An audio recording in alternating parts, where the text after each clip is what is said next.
کہتے کس چیز نے تمہارے اللہ کو روک رکھا ہے عذاب بھیجنے سے؟ اس کو کہو جلدی عذاب لے آئے۔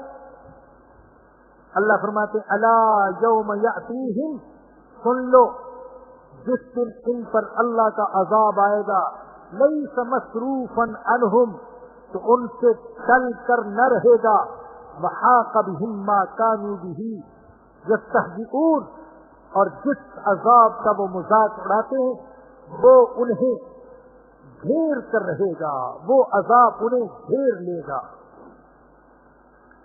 وَلَئِنْ أَذَقْنَا الْإِنسَانَ مِنَّا رَحْمَةً ثُمَّ نَزَعْنَاهَا مِنْهُ إِنَّهُ لَيَئُوسٌ كَفُورٌ، اور اگر ہم انسان کو اپنی طرف سے رحمت کا مزہ چکھا دیں، پھر اس سے ہم رحمت کو واپس لے لیں، إِنَّهُ لَيَئُوسٌ، تو انسان بڑا مایوس ہو جاتا ہے، کفور، اور ناشکرا ہو جاتا ہے۔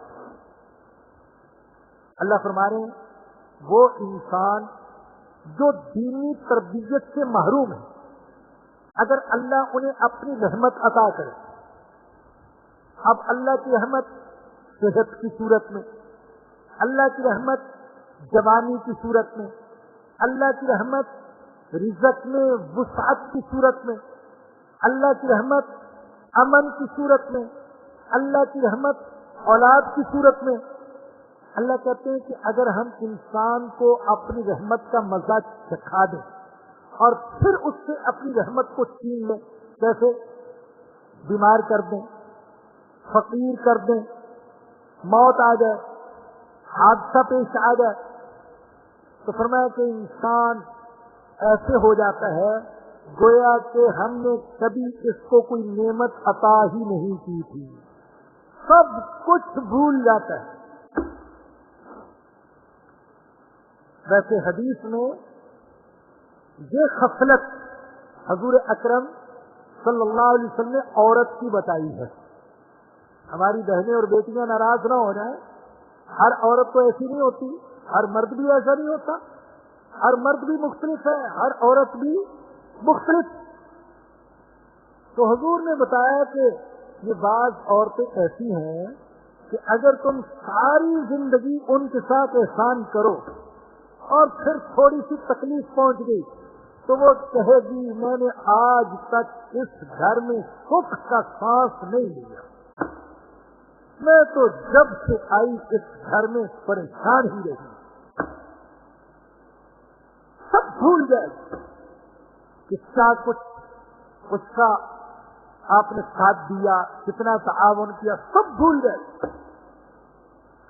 اور کسی نے کہا کہ وہ پھر تانے دے دے کر کہے گی، تانے دے دے کر کپڑوں کی طرف اشارہ کر کے اس گھر میں کیا ہے سوائے چند کیچڑوں کے، کیا ہے اس گھر میں سوائے چند کیچڑوں کے، اور برتن کی طرف اشارہ کر کے کیا ہے اس گھر میں سوائے چند پھیکوں کے، اور چپلوں کے ڈھیر کی طرف اشارہ کر کے کہے گی کیا ہے اس گھر میں سوائے چند لیتڑوں کے۔ تو چیچڑوں اور ٹھیکروں اور لیتڑوں کے سوائے اس گھر میں کیا ہے؟ میں نے کبھی خود کا سانس نہیں لیا اس گھر میں، پریشانی رہی ہے۔ تو یہ عورت کی خصلت، لیکن بہت سے مردوں میں بھی یہ پائی جاتی ہے۔ اللہ کی نعمتیں پیدا ہونے سے لے کر جوانی تک اور بڑھاپے تک استعمال کرتے رہتے ہیں، ذرا تکلیف پہنچ گئی تو انسان کہتا ہے میں نے تو زندگی میں کبھی سکھ دیکھا ہی نہیں، بھول ہی جاتا ہے۔ تو فرمایا کہ مایوس ہو جاتا ہے اور ناشکرا ہو جاتا ہے۔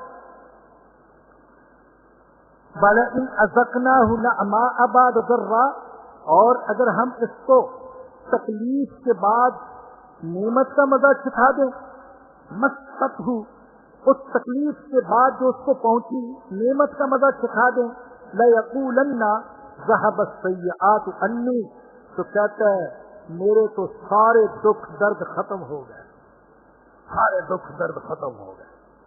پھر تو ایسا لگتا ہے کہ یہ کبھی غریب تھا ہی نہیں، حالانکہ کل تک ٹھیلا چلاتا تھا،